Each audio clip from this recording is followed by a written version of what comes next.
एक बार गौतम बुद्ध अपने भिक्षुओं के साथ एक वृक्ष के नीचे बैठे विश्राम कर रहे थे। उस वृक्ष की छांव में बुद्ध अपने भिक्षुओं की जिज्ञासा दूर कर रहे थे। बुद्ध के सभी भिक्षु एक एक करके उनसे प्रश्न पूछ रहे थे और गौतम बुद्ध उनके प्रश्नों के उत्तर दे रहे थे।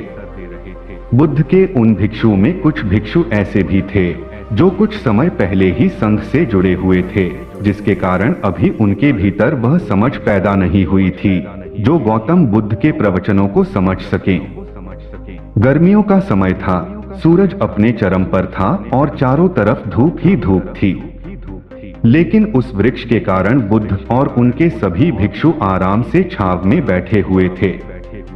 इतने में ही गौतम बुद्ध के एक भिक्षु की नजर एक बूढ़े व्यक्ति पर पड़ती है जो उस वृक्ष के पास से ही गुजर रहा था। वह भिक्षु उस बूढ़े व्यक्ति को देखकर अचानक से ही हंसने लगता है। उस बूढ़े व्यक्ति की उम्र बहुत ज्यादा हो गई थी, जिसके कारण उसकी कमर मुड़ गई थी। उस बूढ़े व्यक्ति के हाथ में एक डंडा था, जिसका सहारा लेकर वो बूढ़ा व्यक्ति अपनी मंजिल तक पहुंचने का प्रयास कर रहा था। उस बूढ़े व्यक्ति का शरीर केवल हड्डियों का ढांचा मात्र था। अपने भिक्षु को हंसते हुए देख बुद्ध उससे कहते हैं कि मेरे प्रिय भिक्षुओं, कृपा कर हंसो मत, क्योंकि जिस व्यक्ति को देखकर तुम अभी हंस रहे हो वो कोई साधारण व्यक्ति नहीं है, बल्कि वह व्यक्ति इसी क्षण तुम्हारे जीवन को रूपांतरित करने की क्षमता रखता है। जो आज तक में तुम्हें सिखा नहीं पाया, वह यह बूढ़ा व्यक्ति तुम्हें सिखा रहा है।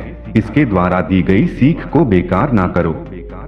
बुद्ध की ये बात सुनकर वह भिक्षु बुद्ध से कहता है कि मुझे क्षमा करे बुद्ध, पर मुझे ये समझ नहीं आ रहा है कि एक बूढ़ा व्यक्ति जो खुद अपने शरीर और अपनी बीमारियों से लाचार है, वो मुझे क्या सिखा सकता है।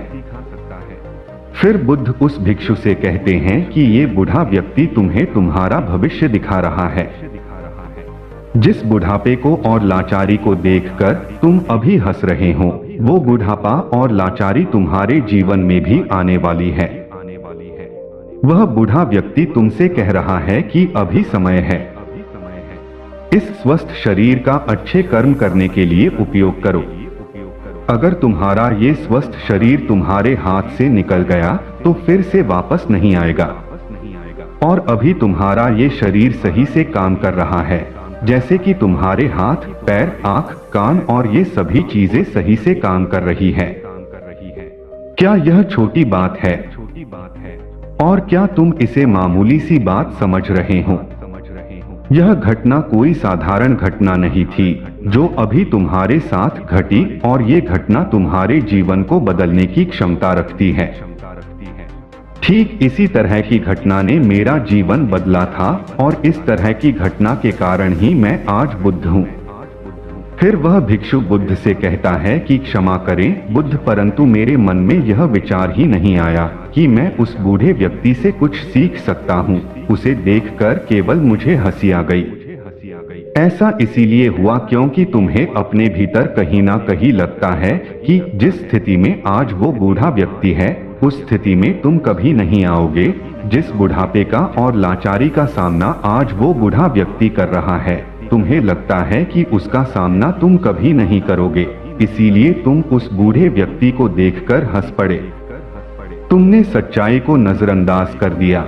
अगर तुम सच्चाई को देख लेते तो चाहकर भी अपने आंखों के आंसुओं को नहीं रोक पाते, परंतु तुमने सत्य को अनदेखा कर दिया और तुम बहुत बड़ी संभावना से चूक गए।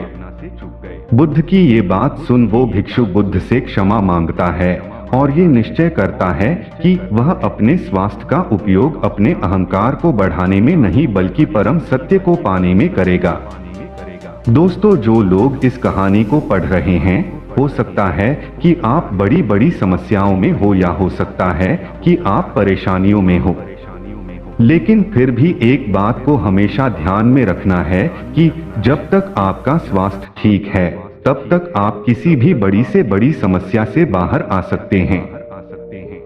दोस्तों, इसीलिए बुद्ध ने कहा है कि हमारा स्वास्थ्य हमारा सबसे बड़ा उपहार है जो हमें इस सृष्टि से मिला हुआ है, इसीलिए इसका उपयोग सही से करें।